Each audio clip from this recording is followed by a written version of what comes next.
Good day and welcome to Rocket with Chief. My name's Daniel Robus and I'm your host today. I was watching a movie with the kids yesterday. It was Tasha's turn to choose. So we ended up watching The Sea Beast, which was blaring from the TV. Great soundtrack. At one point, my eldest daughter said, "Wow, I love the true diversity and inclusion this movie has in it. They're all races, all ages, all sorts of disabilities in one crew, and I love it." Then it struck me that our children are aware of this on a visceral level.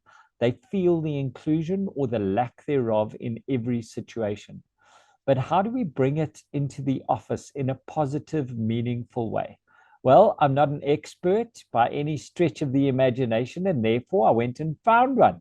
Today we meet Dominic Gaobepe, MD of Cohesion Collective, or Coco for short, specialising in equality, diversity, and inclusion training, assessment, and advisory. Dominic also packs a whole lot more into his life. He's the author of an upcoming book, Change Your Story, Change Your Life. He is a voiceover artist, a TV presenter, business owner, HR professional, choir member, and conductor. Dude, you got to tell me all of this. How do you do all of this in one life? But who do you sing for at the moment? Who do we sing? Funny enough, we've just had our former choir conductor reach out to us because I used to be in the KZN youth choir. So over the past 20 years, as he's been conducting, they've been now old choir members. All of us now starting families in our 30s, in our 40s, saying we miss doing the singing. Yeah. So he's now called us back and they're based in Pretoria. But besides that, I do some singing with my wife, even though she will complain that I don't sing with her as often as she'd like me to. But it's because she's a proper songbird. She's a proper vocalist. Me, I just support there with the bass. But yeah, I mean, we sing together, we worship together, and it's what still maintains the connection between the two of us. That is so cool when you can Yeah, connect on the high low and get the yeah, harmonies right. I live in a family where there is music everywhere. yes. And I've been told that I have a voice for the silent movies. So Uh, yeah, I'm not allowed to. Um, on a serious note, I think that's a wonderful thing to share with anyone. yeah. And I do come from a theatre kid background, so our home is also full of song. Dominic, you're about to be a published author. Change your Yes. story, change your life. What prompted you to write this book? And give us a 30-second Yeah. synopsis of it.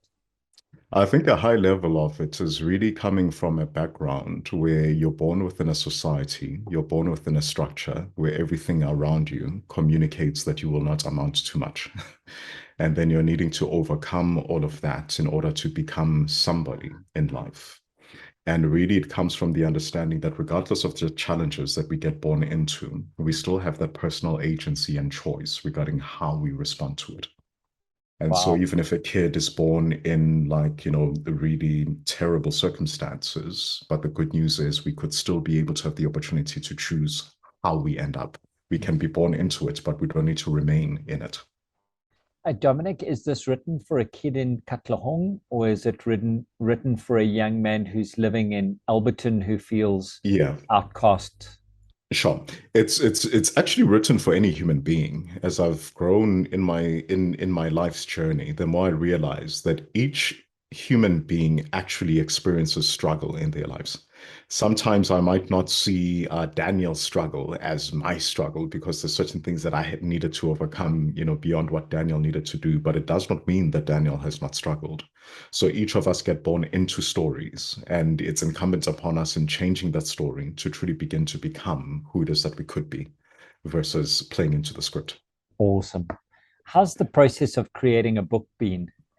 And my wife has been far more successful at it. So she released hers 2 years ago called The Lost Bride, but that was a very conscious decision that we made as a family. What I is her wanted to name? release You've referred to her as my wife Bate. twice. So Bate Lisile is a full name, but for short Bate. So like Sade, Bate. Yeah, And she awesome. wrote the book The Lost Bride, and she's been able to Amazing. what do you call? publish that and get it out. So now we need to work on this project and get that project out. But really, she's been instrumental in helping me put together, because it's actually quite a process. You need to focus on it. You need to plan for it. We need to find the designs before we can get it out there. But yeah, but I'm grateful to have one that can have my back and support me the way It's amazing. We self-published a book for our 15-year-old as well. And wow, it's tough. You know, it's having the poems and having the stories there. Yeah. Unless you have a platform, it's very tough. It's very tough. So good luck for you too. What's your biggest learning you've taken out of this? Priorities are important here. Okay. I think prioritizing, because our time will go towards that which we prioritize. I love that. And even right now in my life, I'm beginning to rejig my own thinking, because I think my work is taking too much time, rather than the time I need to dedicate to my marriage and my family. And so I'm in a point in my life now where I'm wanting to be very deliberate with that. How do I prioritize, but make sure I back that priority with the time investment that needs to go into it? We've got enough accountants. We don't have enough dads. We have enough. We have enough CEOs. We don't have enough good husbands. I'm with you. With our divorce rate in South Africa, these fatherless when homes. families fall apart, we get surprised. But if you actually follow it logically, it's bound to fall apart if we don't invest in it. Yo, preach it, brother. Preach it. Yeah. Dominic, you have an interesting focus with Coco. This inclusion, this diversity, this is quite a scary thing, but isn't it a busy road to be on in South Africa? Aren't there a lot of fly-by-nights doing this? I'm pretty certain they are. Right. Because when you think about these matters, given our history, these are things that people have lived. And so anyone in theory could be able to do this work if they actually, alive to the nuances of it, want to figure out how it is that they problem solve. It's not like studying to be a doctor or an accountant or an engineer or a pilot. It is things that are social. But that which is key, though, is how do you use these social lessons and apply them in ways that are constructive to organizations, right? The work that I do is not often positive, but to the best of my ability, I try to ensure that it is constructive, because by the nature of the work that I do, I'm often in rooms having conversations with people that they don't want to have, all right? Things that they'd rather forget, things that they'd rather not look at, things that they'd rather not deal with for different reasons, whether it is hurt, whether it is trauma, whether it is guilt, or whether it is just an indifference because it's all just so, overpowering, trying to deal with it all. So people don't want to deal with it. But we need to come into that space and say, but we do need to look at it, because if we don't look at it, we will continue to perpetuate an injustice.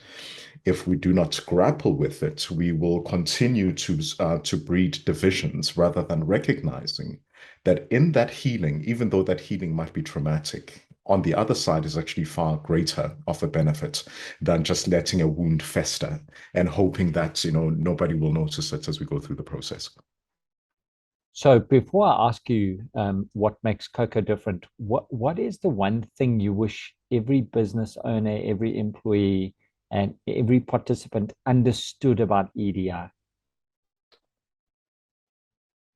That human beings are always themselves outside of our organizations and inside our organizations.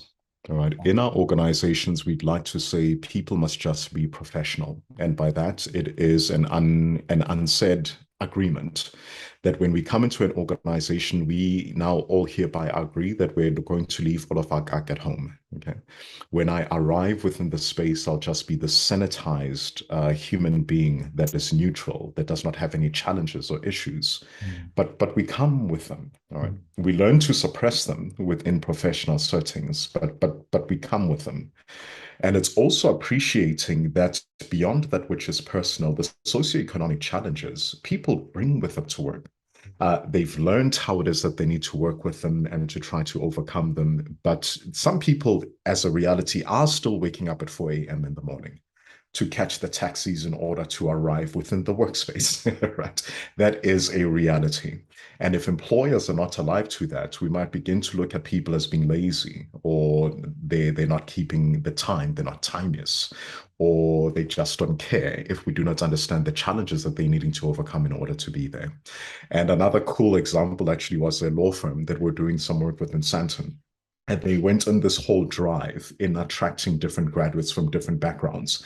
And this particular year, they were quite deliberate in getting candidates from previously disadvantaged backgrounds. So they get there, they ensure that they've got everything that they need, and they're giving them laptops and so forth. And one of the candidates said, "Thank you very much, but this laptop is a target on my back." When I'm traveling to, Pretoria every morning and coming to work. And so I can't take it home with me. But it needed somebody to listen to that, though, in order for that employer to solution for the individual. Wow, wow, wow. And because we live in Sandton and Fourways, we forget what it's like to take a taxi to Nugget Street and from Nugget Street to Soweto or to Attridgeville, Yeah, or where, yeah. 100%. Now, you must get it quite often where you get, because we don't have, we from a different ethnicity who says, "But I'm tired of always being blamed for this stuff." Is that how people are still seeing EDI? Do they see Sure. it as Dominic walking in, this guy carrying the flame to burn our Yeah. business down, Yeah. or have we moved past there? It's still a bit of that, and another one, other people recognizing it's constructive. And there was a session I was running in Gqeberha last week, and one of the participants actually said, so this was a white Afrikaner male, and he said, "I understand why we celebrate things like June 16, but whenever things like June 16 and things like Sharpeville Massacre get brought into the media, for me it's not lekker, because it seems like it's this club that constantly gets pulled out in order to punish, in order to blame. And can't we just get over this stuff and figure out what can we get around a South African that unifies us rather than that which divides us?"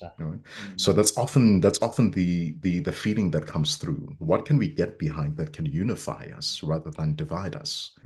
And often I say, it's my fundamental belief that we as South Africans collectively have not dealt with our historical context, hence why it keeps tripping us up.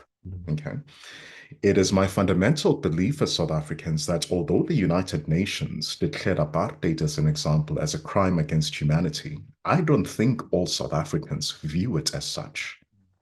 If we did view it as such, then why are we having court cases in the Constitutional Court in 2022 to say that we need to accept the apartheid flag as free speech in the new democracy?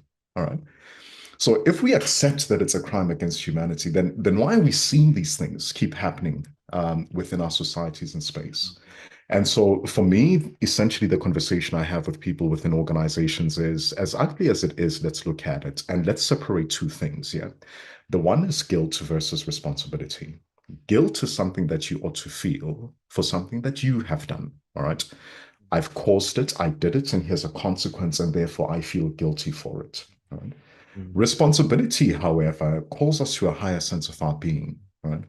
I didn't personally do it, but when we now find ourselves with this mess that we've inherited, how do I now take responsibility, recognizing that I'm a South African that wants to build a South Africa for all who live in it?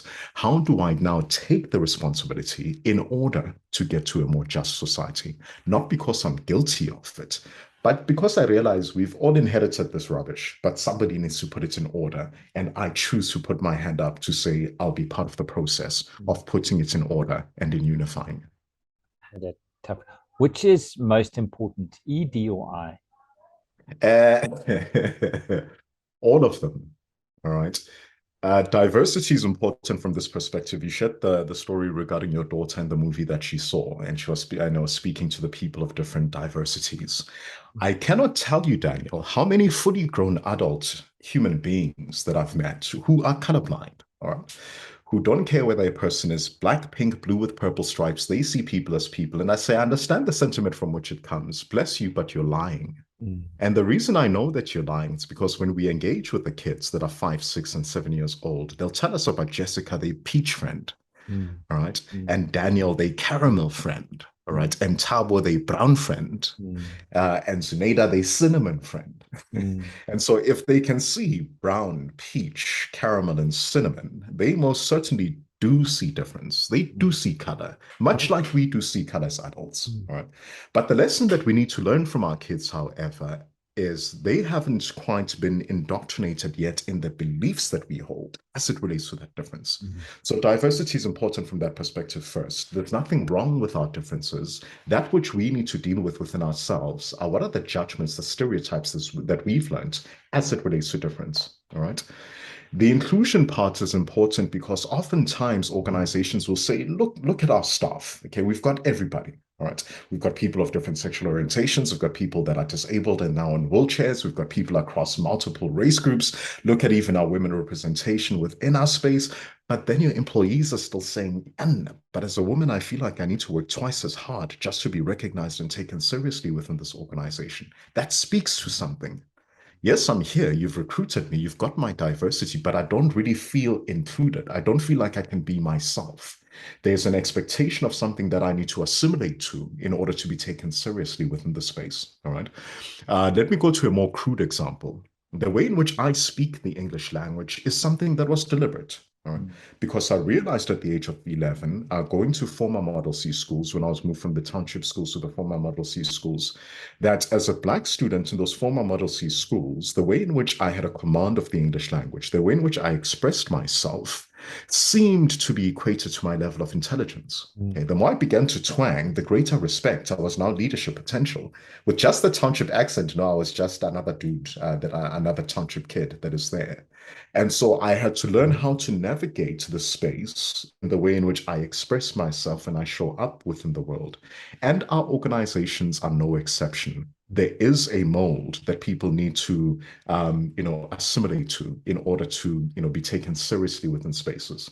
And when they can't assimilate into that mold, they'll often tell you about these things that I don't feel like I can be myself. I don't feel like I can speak without being, victimized within the space. And the E part, the equality part, and I love how the South African Constitution defines it, that equality is not actually about treating everybody the same, but recognizing that given our history, different people might need to be supported differently to enable them to access the same opportunities. Right? Often we miss that. We're like, now, equality is about sameness. No, but given our history, with that candidate that's coming from Katlehong having to carry a laptop, we might need to support it differently from a Tom that lives in Morningside regarding how it is that they can access our workspace and can be able to do their best. So how do we support different people differently to enable them to access the same opportunities? All right. And yeah, and So how do last you point. how do you bridge the divide now? You said Yeah. you 30, 40 and where I'm getting to varsity with Yes. my eldest and not that she's going in there, but I've heard these Yeah. discussions. She won't get into medicine because she needs a 95 average, whereas Yeah. a black kid needs an 85 average. Why is that To fair? access. Sure. How do we bridge that divide when Mm. the two kids both come from four ways and they Yeah. both come from the same school, and Mm-hmm. the dad's driving a GLX and Mm. mom's driving Mm. a Maybach, and I Sure. can tell you I'm not. So how do we bridge that with trying to build 100%. society? Yeah. Unfortunately, it's a bit of a blunt instrument in that you're working on averages, all right? In that the averages of that black family that's living in four ways and driving a Range Rover, they are less than 1% of black South Africans. Literally less than 1% of black South Africans. But And so when we look, they're more than 50% of white South Africans. yeah, all right, but like tiny where the black population is concerned. And when you look at things like entrance to university, let me share it in stories actually, because I think stories always land I love principles a that. little bit better. All right. So, for example, when I was in grade 5, I remember my mother helping me with homework, and there was a particular question that was asked, and she was trying to help me. And eventually, on that particular day, I could see her eyes just glazing over. And I began to realize my mom cannot help me beyond this point. My mom only had a grade 10 or standard 8 education. All right. So from that point onwards, I knew I was on my own. All right. And at school, I used to believe that there were certain students that were just inherently smarter than others. That the ones that achieved the 80s and 90s and had the white blazers were just naturally more intellectually inclined than others. All right. I then was fortunate enough to receive a scholarship in my matric. I went through to Rhodes University. When I was in high school, I dropped my mathematics from higher grade to standard grade, moving from grade 11 to 12, because the advice was maybe just do this thing standard grade and make sure you shoot the lights out of it, because higher grade, even at D, is not guaranteed. And I thought that I could not deal with mathematics high school level. Sure. I get to university, I'm doing a degree, and then find out to my second year, I need a credit in financial mathematics, university level. I am freaking out because I couldn't do higher grade in high school. How would I handle financial mathematics in university? But a few things had changed in university. All right. I was not waking up at 4 a.m. to make it to school at 7:30, oftentimes living off just one meal a day. I now had guaranteed 3 meals a day, right, where I was. I was in a spot where I had my own room and bed. This was wild. First time in my life when I get to university, whereas I was sharing a space and needed to study at odd hours for the house to be quiet enough for me to be able to focus when I was younger. I now had access to students and lecturers and people that I could ask questions in order to refine and help my own thinking when I was in university. And as a result of that, I was one of the top 10 students, financial mathematics, university level. Okay. If you looked at my marks coming into university first year, right, you wouldn't thought that I was really bright. There was a change in support that I received, though, that now enabled me to do far better within the space. And so to go back to the question regarding, for example, within medicine, yeah, we must acknowledge that it feels unfair, all right, to say you need to qualify given 95% versus this one that needs to score 85%. But it's because we're using a blunt instrument that recognizes from an averages perspective that the other students that are not white are probably needing a bit more different and relevant support to get them where it is that they need to. Not because they're not smart enough to get there, but often they've not had the resources to enable them to be their best. All right. It's much like our Springbok rugby team. When the quotas were introduced, people were up in arms. And when the team was doing badly, yeah, telling you, it's those bloody quotas. You've got people in the team who don't deserve to be there. If it wasn't for the quotas, we would have players that would enable the team to do well. And then all of a sudden, when we picked up the World Cup, all of a sudden, we were all hashtag stronger together. Okay? And nobody was criticizing the quotas and how it is that the team was losing leading up to the World Cup. And so the work that I do and how it is that I challenge, managers and leaders is, number one, we do need to acknowledge when people say it feels unfair that I'm held to a higher standard. But if we can be able to educate our people and understand from a historical context how it is that you are probably will fare better than someone from a different community, and therefore how we need to support them differently to enable them access to that opportunity. If we don't understand that from a historical context, of course, we're not going to get this right. But here's the other implication.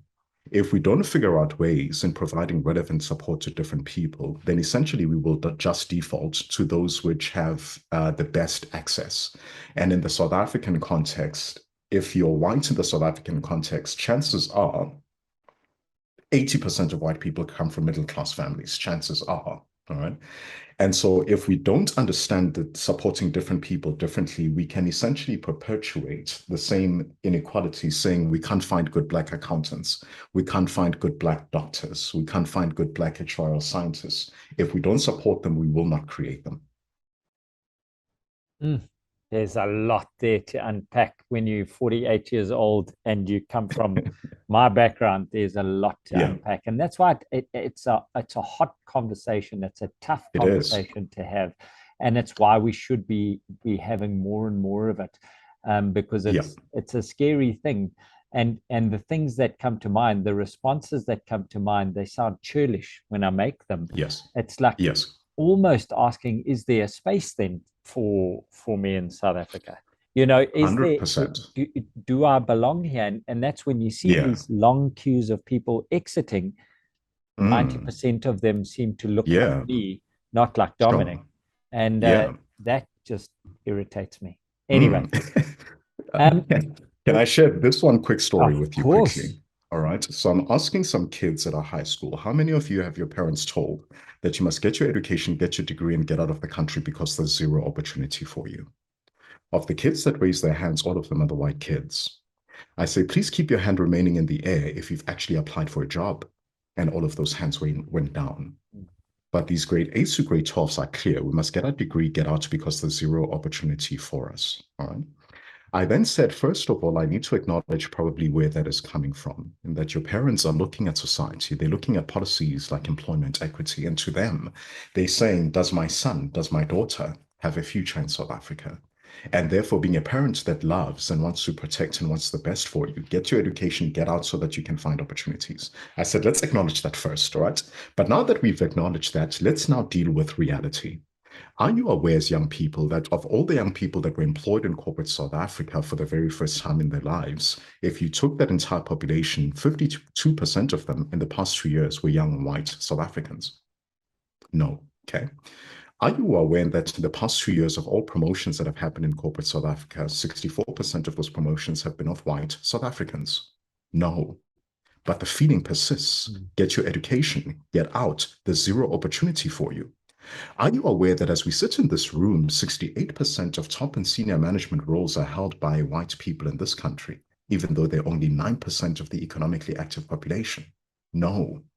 But the feeling persists. Get your education, get out because there's zero opportunity for you. Even though the young white youth in this country faces an 8% unemployment rate compared to 60% of the black and colored counterparts. Right? So there's something here that we are doing a disservice as fellow South Africans who are youngsters. Because if we just have conversations with them, given our emotions, versus coming into grips with the reality of the country, we cause them to disengage from this country, and now they cannot be part of building and solutioning because all they're looking to do is to get out. And unfortunately, it will become a self-fulfilling prophecy, because if we've got people with skills that are leaving, people that are not investing in helping to build, of course it will fall apart because we need them to help us to build. All of us, regardless of our race, all of us. Sure, there's Dominic. There is a lot to think about there. There is so much to think about, and as a responsible adult, as a mentor to young people, as a parent, there's a lot that we have to hold ourselves accountable. Our words make an impact in these people's lives and where they're choosing to go, and I really love the way you phrased that. I wanted to ask you a question here. We're speaking about, you spoke about Model C school, you spoke about coming into an area which is better. Why do you think we don't have kids from Morningside going to school in Soweto now? Why have we not got these aspirant areas in Mamelodi where we've got the nuisance Scythians? So we don't have people like we've seen in the East Rand. And I know we've diversified completely. We're going to education. Sorry. Yeah, no problem. Talk to me about what we're doing wrong there.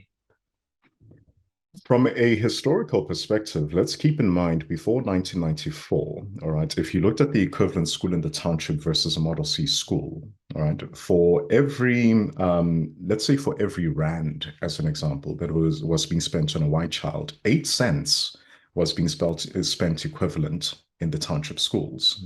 So literally, even just from a finance perspective, they've never had the resources, never had the right kinds of teachers, never had the right kind of aspiration in order to enable people to survive in this society that that gives value, that really rewards, you know, people that see things and do things from like a middle class, upper middle class perspective. All right. And also, when you think about where it is that we've come as a country, we've had political emancipation. That which we're trying to grapple with now is, what does economic emancipation look like and redress in this country? We've got a handful of people that are black and colored, given things like triple BE and so forth, that get paraded around as like, you know, the bastions of success. But our policies, unfortunately, have just produced a handful. More than 90% of the people in our country, Daniel, live off less than 4,000 Rand per month. Okay. The fuel budget for some middle class families. 90% of our families in this country are living off to support their whole family, 4,000 Rand or less per month. Right. So given those means, of course, there won't be the kind of investment in certain schools within townships that are aspirational and enable that kind of movement that even pull kids from what do you call from suburbs, because it's been like that by design. So until you have the likes of Motsepe, for example, who decides to do a Michael House in Soweto, right? It's just not going to happen because our structure is as such that the aspiration, the access to opportunity, the ease of travel and transportation is actually localized and centralized. And to travel beyond there actually becomes, highly, what's the word that I'm looking for? Inconvenient to be able to access. Our society, our towns, our cities have been designed. Opportunities sit within certain places, proximities within certain places where our malls are at. And therefore, that's why you find people moving in rather than moving from the suburbs to go elsewhere. Dominic, you have put that so eloquently. I really love the way you've put it. I don't buy it. I think we break things down quickly, and we need to build up new monuments as well. Yes. And I would love to get longer into the discourse with you on that, Yeah. because I don't accept it after this long. We have had such good stories coming out of these areas, whether it's sport, academics. We've had these kids that have done so much. We have parents who love so much. And I've seen donations from corporate into these schools. Yes. And we are still missing something. There seems to be a collective. If there's a problem, we burn stuff. And that is an underlying thing that EDI is dealing with. And I'm so glad you're dealing with it, because 100%. Because I'm just scared of it. I want to ask you something. Yeah. Where do you stay current? Where can I learn more about EDI so that when you come into my organization, I'm embracing you. I'm grabbing you by the shoulder. I'm not backing away with a cross, afraid you're going to take everything from me. What do you recommend we read? We are in an era in the world where information is easily accessible to us. But unfortunately, because it's so easy, it then becomes very simple to be in a particular echo chamber that confirms our own worldviews rather than to challenge ourselves in different worldviews. You're looking at that's it. So where do I go? Sure. And so when you go to YouTube and you are accustomed to a Jordan Peterson as an example, why not Google a Dr. Amos Wilson and see what a Dr. Amos Wilson says from his perspective in understanding how it is that the world works versus what it is that we think we know. Right? Excellent. Rather than listening to the history just as it's been taught within our schools, there's actually an excellent resource. It was an Oxford Union address by a guy called Akala, A-K-A-L-A. So Akala, Oxford Union Address. Okay. If you ever thought that you knew the history of the world and of Africa, watch that address. Okay. Listen to that presentation, and it might just give you a crisis in identity regarding what it is that we thought we knew about the world. Dude, I'm already having it. You've already given it to me. Already given it. Can give us a crisis. All right. And also to realize that often when we've got points of disagreement, it's often not because of the facts, but because there's emotions that are involved, and these emotions are rooted within a particular history. All right. So a news agent SABC, E-News, they in a town in the Northwest Province. This was a couple of years ago because a classroom in a school has just been burnt. Service delivery protest is happening. All right. They go there and they interview some of the community leaders and they say, we understand that, service delivery and, things are not working out. But if service delivery is the issue, why burn a classroom? I mean, this is actually an infrastructure that's here to help your children, right? And to invest in your community. Why burn when you're saying that you are, really protesting against services that you're not receiving? All right. And one of the community leaders was like, wow, he said, ma'am, I understand from your perspective why you would think that this does not make sense. Okay. You would have noticed that when you came into our town, the condition of that road is such that if it was raining, you would not even be able to access our town. The condition of the road is such that we've even had mothers who were pregnant who passed away on the road because medical assistance could not get to them on time. We sent a letter to a municipal official within our town. They said they'll get back to us and really deal with the issues that we have. They never did. We escalated to the premier of the province, and the premier said that they're going to have a meeting and sort out the needs that we have. It never happened.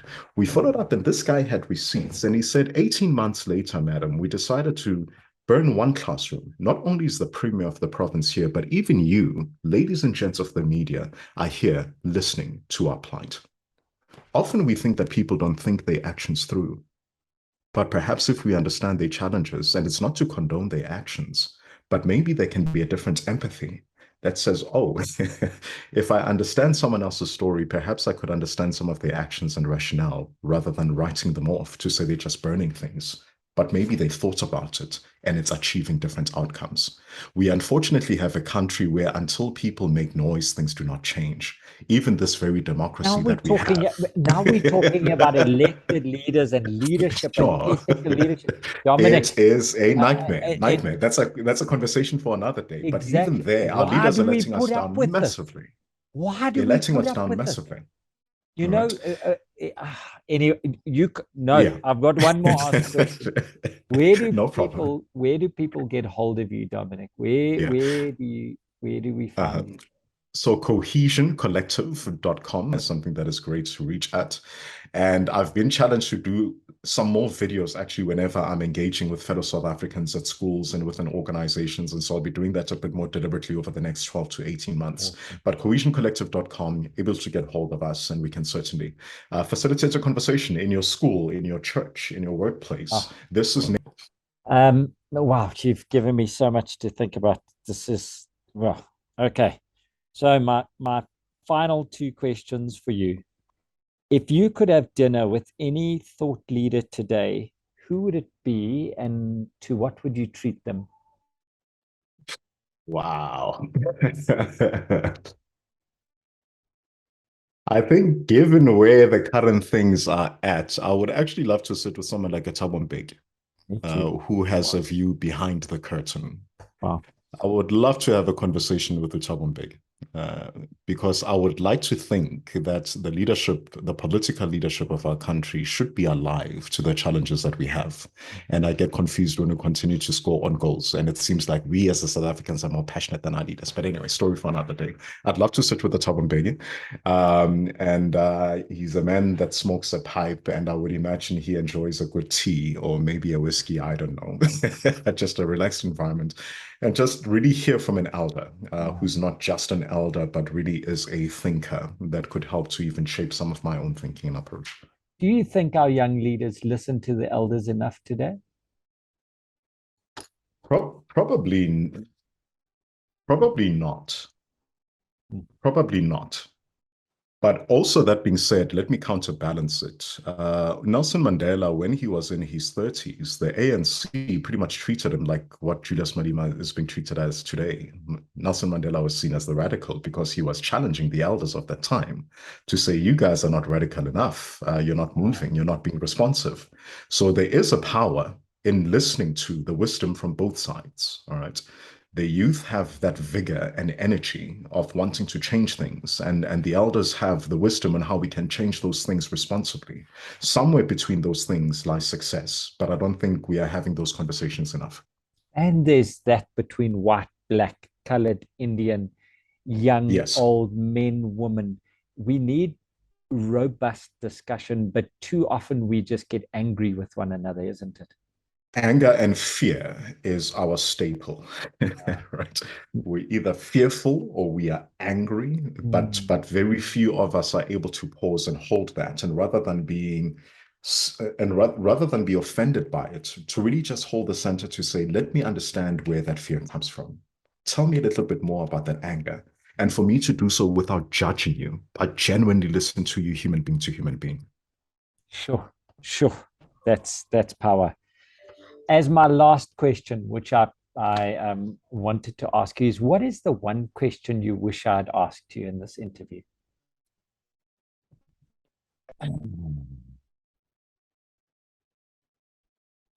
I don't know. Oh, that's good. That means I did my I don't job. know. It's always it's always intimidating interviewing Yeah, someone with your pedigree, because you've been through so many of these. So I just want to yeah, thank you for being so gracious and giving us your time, and so open to educating me. I think there were a couple of mic drop moments there. For me, guilt versus responsibility stands out. And I have a yes. responsibility to be part of this nation building. I have a That's responsibility to stop the bride discussions which are resulting in our young people leaving. And there is a space for white, black, Indian, color, all our diversity here. Thank you for all of just us. highlighting that. Um, Absolutely. you know, Dominic, from my side, I'd like to wish you a wonderful day and all the success as you take Coco to the next level. And I hope to interview you again someday soon, maybe in person with a Yeah, tea or a certainly. bottle of Would be amazing. Would or a be amazing. beer. Now, tea. We'll stick to tea. From I my appreciate it, side, Daniel. Daniel Yeah. Robus, thank you. I'm going to let you go and have a wonderful, wonderful day. Yeah. Thank you for this opportunity and for your time. Truly appreciate it.